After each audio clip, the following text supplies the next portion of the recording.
మా గిరిజన సమస్యలన్నింటికీ మా గిరిజనుల భూములను కాపాడడానికి మా సమస్యలను చెప్పుకోవాలని మేము ఎంతోమంది దగ్గరికి వెళ్ళినా మా సమస్యలను ఎవరు తీర్చినందుకు మేము మీడియా మిత్రుల దగ్గరికి వెళ్ళడం జరిగింది.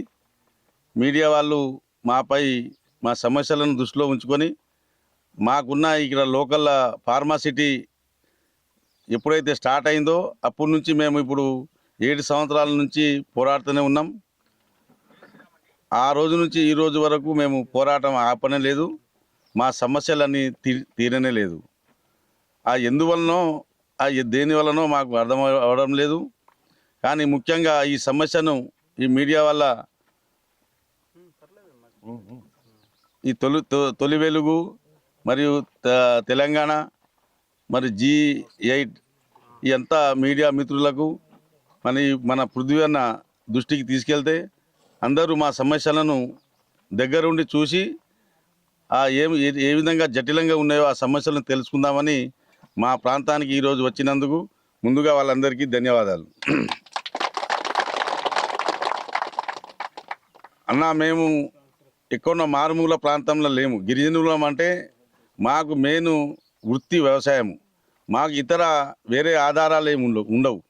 మేము ఇక్కడ నుంచి తెలంగాణ క్యాపిటల్ అయిన హైదరాబాద్కి 35 కిలోమీటర్ల దూరంలో ఉన్నాం. మాకు ఇక్కడికి వెళ్ళి ఇంటర్నేషనల్ ఎయిర్పోర్టు 15 కిలోమీటర్ల దూరంలో ఉంది. మా దగ్గర మంచి పంటలు పండించే భూములు, ఎలాంటి రాళ్ళు కానీ రప్పలు కానీ సవుడు భూమి కానీ కాదు. మంచి ఎర్ర భూములు, నేల రేగడి 3 పంటలు పండించే భూములు మావి.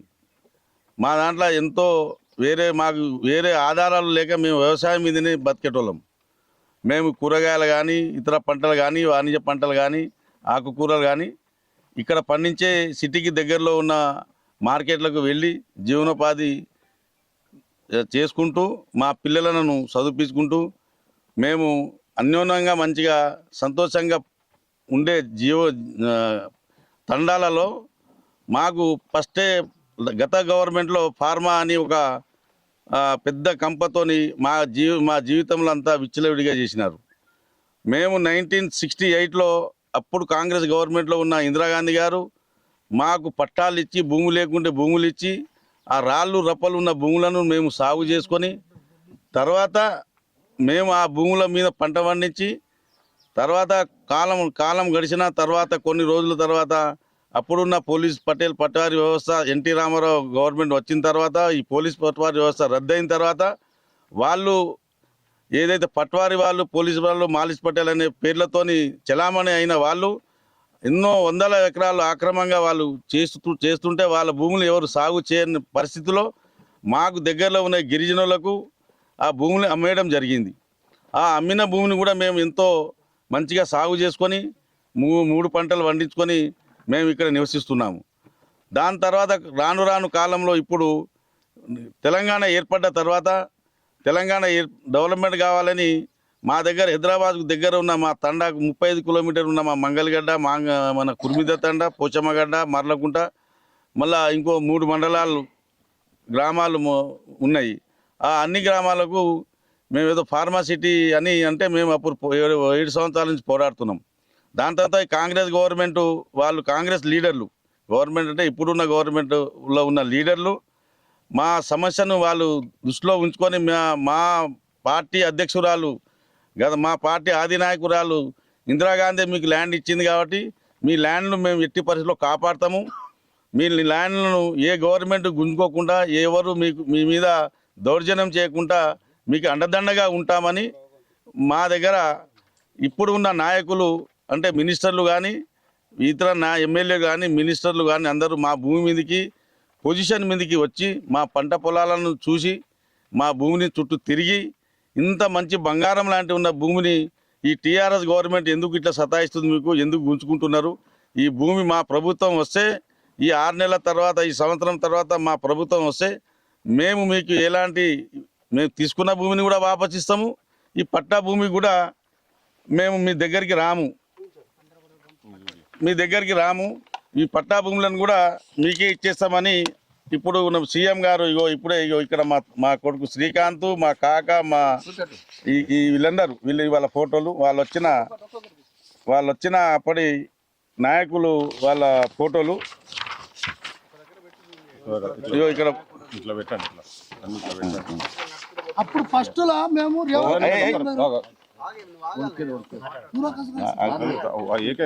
నీ టర్న్ వచ్చినప్పుడు ఇటు పెట్టు అన్ని ఒక దగ్గర పెడితే ఒక దగ్గర అయితే ఈ విధంగా ఇప్పుడున్న ఉప ముఖ్యమంత్రి బట్టి విక్రమార్క గారు, మన ముఖ్యమంత్రి గారు పాదయాత్ర చేస్తుంటే కూడా ఇక్కడ ఆగి మళ్ళీ మనం బొంగుళూరు గేట్ కాడ సభ ఏర్పాటు చేస్తే ఆ సభలో కూడా మీ భూములను మీకు ఇస్తాము, దగ్గరలో ఉన్న కుర్మిద్ద తండాలో ఉన్న భూములను మీకే ఇచ్చిపెడతామని ఆ సభలో కూడా చెప్పడం జరిగింది. కాంగ్రెస్ పార్టీ ఎలక్షన్ ముందు మేనిఫెస్టోలో కూడా, ఎలక్షన్ మేనిఫెస్టోలో కూడా ఈ భూమిని మీకు ఇచ్చిపెడతామని పెట్టడం జరిగింది. మేము ఏం అన్యాయంగా ఏదో కాకమ్మ కోరికలేం కోరతలేము.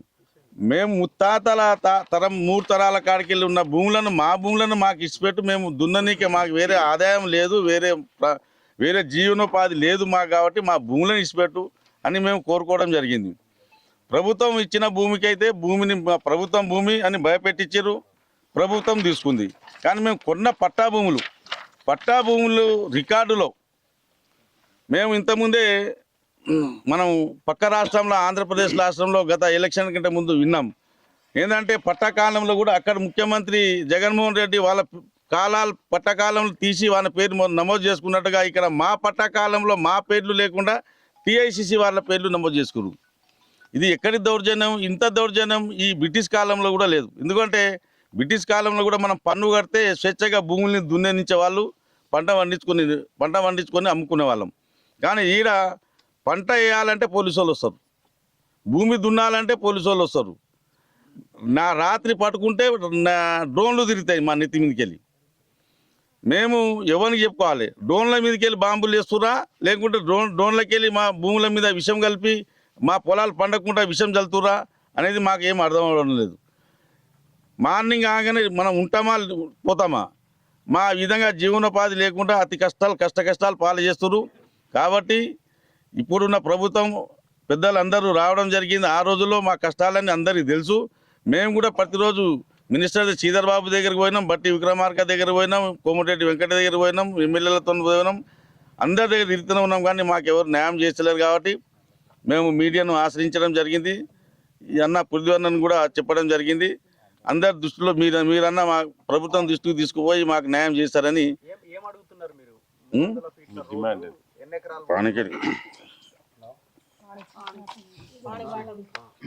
ఇప్పుడు మిగిలింది ఉన్నది, గతంలో పోయింది ఎంత, ఇప్పుడు మిగిలింది ఎంత, వీళ్ళు ఏం చేస్తున్నారు, మీకు కావాల్సింది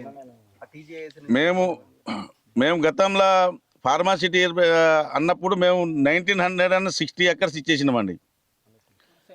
1960 ఎకరాలు ఇనాం భూమి, లావణి పట్ట, అసన్ ల్యాండ్, ఈ 3 రకాల భూములను ఇవ్వడం జరిగింది. ఆ భూములు తీసుకున్నప్పుడు ప్రభుత్వం వాళ్ళు, అప్పుడు ఉన్న ప్రభుత్వం, ఇప్పుడు ఉన్న అధికారులే, అప్పుడున్న కలెక్టరు అందరూ మేము పట్టా భూమిని మీ ఎట్టి పరిస్థితుల్లో తీసుకోము, మేము మీ దగ్గర ఎక్కువ భూమి తీసుకున్నాము, మీకు ఇక మిగులు భూమి ఎక్కువ లేదు కాబట్టి మీ భూమి జోలికి మేము రాకుండా మా తర్వాత మా గవర్నమెంట్ ఉన్నా, మా గవర్నమెంట్ పోయినా, మళ్ళీ గవర్నమెంట్ వేరే పార్టీ ఏ ప్రభుత్వం వచ్చినా ఆ ప్రభుత్వం వాళ్ళు మీ పట్టా భూమి మీదకి రావద్దని జీవోను కూడా చేస్తామని అన్నారు. కానీ అలాంటి వాళ్ళు అన్నారు, కానీ వాళ్ళు జీవోని చేయలే. ఇప్పుడు ఉన్న ప్రభుత్వం ఏమన్నారంటే సీఎం గారు వాళ్ళ అది రియల్ ఎస్టేట్ వ్యాపారం అనాలన్నా, లేకుంటే అది వాళ్ళు అవసరంకి ఎక్కువ చేస్తున్నారు అనాలన్నా తెలియదు. కానీ మైకు పట్టుకుంటే గిరిజనులు నాకు దేవుళ్ళు, గిరిజనుల వల్లనే మా ప్రభుత్వం ఏర్పడేది, మీరు లేకుంటే మా ప్రభుత్వం ఏర్పాటు అయ్యేది కాదు అని ఆదిలాబాద్కి వెళ్ళి ఇక్కడ గద్వాల దాకా మీరే మాకు సపోర్ట్ చేసేదని మైకు పట్టుకొని అంటారు. మళ్ళీ ఈ భూములు మాత్రం మొత్తం గిరిజనుల భూములనే గుంజుకుంటున్నారు. మా తండల మాకు ఎలాంటి మేము ఊర్లో కానీ తండల కానీ ఎవరి మీద ద్వేషం కానీ ఎవరి మీద కోపాలు కానీ లేవు. కానీ మా ఊరి దగ్గరలో ఉన్న ఓసీల భూమి అంటే రెడ్డిస్ల భూమి అందరూ R1 ఫ్రీ జోన్ చేసి R1 జోన్ చేసి వాళ్ళకేమో అమ్మనీకే, వాళ్ళు వ్యవసాయం చేసుకోవచ్చు, ఏదైనా పంట పండించుకోవచ్చు, వాళ్ళు ఎలాంటి అయినా భూమి అమ్ముకోవచ్చు. మాది మాత్రం ప్రొహిబిటెడ్లో పెట్టి ఆన్లైన్లో మా పేర్లు తొలగించి మాది ఆన్లైన్లోకి పేర్లు తీసి మేము ఎవరికి అమ్మనికి ఇస్తే మా గవర్నమెంట్కి ఇవ్వాలి, లేకుంటే మీరు అట్లనే ఉండాలి. ఇది ఎక్కడి అన్యాయం, ఇది ఎక్కడి ఇంత శిక్ష ఎందుకు అంటే మేము భారతదేశంలో పౌరులం కామా, లేకుంటే తెలంగాణలో లేదా, మేము తెలంగాణ గురించి కొట్లాడలేదా? అందరం తెలంగాణ నుంచి కొట్లాడినాం, అందరం తెలంగాణ పౌరులమే, భారతదేశంలో పౌరులమే. కానీ ఇంత అన్యాయంగా ఎందుకు జరుగుతుందంటే ఓన్లీ మేము ఎస్టీలము ఆదివాసులము అనే ఉద్దేశంతోనే వీళ్ళు ఎవరేం చేయలేరు, వీళ్ళకు పైన ఎవరు ఉండరు, వీళ్ళను ఇట్లా అడవిలో ఉంటారు కాబట్టి వీళ్ళను ఎక్కడ అక్కడ తొక్కేస్తే ఆ చెదురవుతారు. వీళ్ళ దాంట్లోనే వీళ్ళను కొట్లాట పెట్టవచ్చు, వీళ్ళ దాంట్లోనే వీళ్ళను విడదీసి మనం పరిపాలించవచ్చు అనే ఉద్దేశంతో గత భూమిని తీసుకున్న తర్వాత కూడా మా భూమికి రామంటారు, మళ్ళీ వాళ్ళే ముందు వరుస ఉంటారు.